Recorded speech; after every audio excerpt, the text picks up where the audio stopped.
Welcome friends, welcome to India சமையல். இன்னைக்கு வீடியோவில் வெயிட் லாஸ் பண்ணணும்னு நினைக்கிறவங்க இந்த ரெசிபியை நீங்கள் ட்ரை பண்ணலாம். ராகி கிச்சடி எப்படி பண்ணலாம்னு சொல்லி பார்க்கலாம். இப்போ ஒரு மிக்சிங் பவுல் எடுத்துக்கோங்க. அதில் 3 டீஸ்பூன் அளவுக்கு ராகி மாவு சேர்த்துக்கிறலாம்.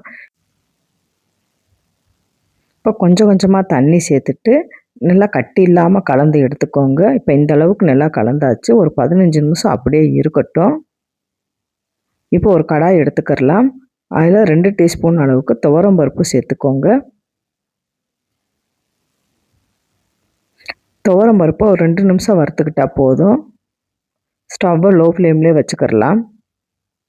இப்போ இந்த அளவுக்கு நல்லா வறுபட்டுருச்சு.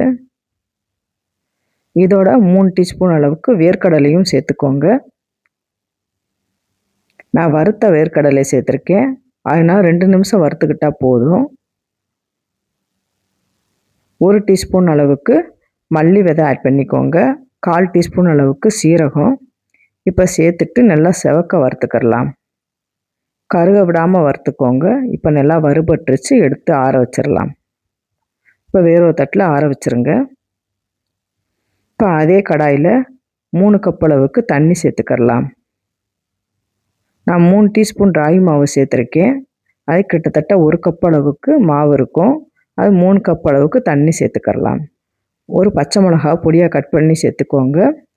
1/4 டீஸ்பூனுக்கு கொஞ்சம் கம்மியாக சீரகம். நான் கேரட்டும் பீன்ஸும் தேவையான அளவுக்கு நான் சேர்த்துருக்கேன். வெஜிடபிள் நீங்கள் எந்த வெஜிடபிள் வேணும்னாலும் சேர்த்துக்கிறலாம். இப்போ நல்லா கலந்து விட்டுக்கிறலாம். கொஞ்சம் நேரம் நல்லா வேகட்டும். நம்ம வறுத்து வச்சுருந்த பொருளை நல்லா நைஸாக அரைச்சி எடுத்துகிட்டு வந்துடலாம்.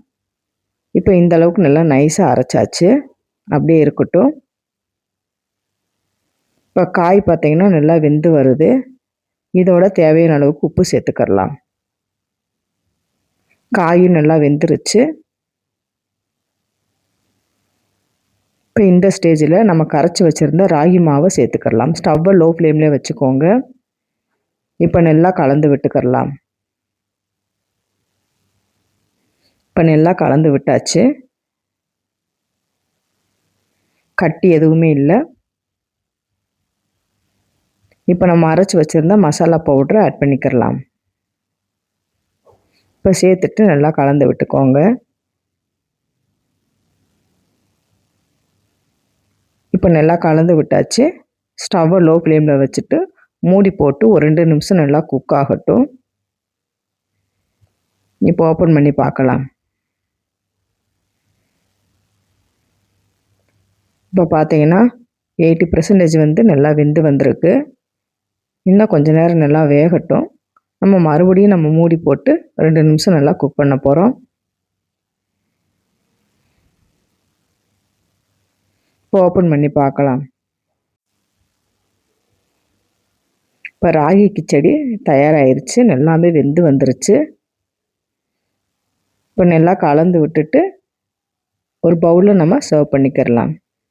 அவ்வளோதாங்க. ரொம்ப சிம்பிளான வெயிட் லாஸ் ரெசிபி. நீங்களும் இந்த மாதிரி ட்ரை பண்ணி பாருங்கள் ஃப்ரெண்ட்ஸ். ஆறுனதுக்கப்புறமா உங்களுக்கு கரெக்டான பக்குவத்துக்கு வந்துடும். தயிர் பச்சடியோட வச்சு சாப்பிட்றப்ப டேஸ்ட்டு சூப்பராக இருக்கும்.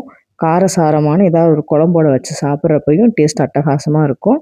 ட்ரை பண்ணி பார்த்துட்டு கமெண்ட் பண்ணுங்கள். உங்களுக்கு இந்த வீடியோ பிடிச்சிருச்சுன்னா லைக் பண்ணுங்கள், ஷேர் பண்ணுங்கள், கமெண்ட் பண்ணுங்கள்.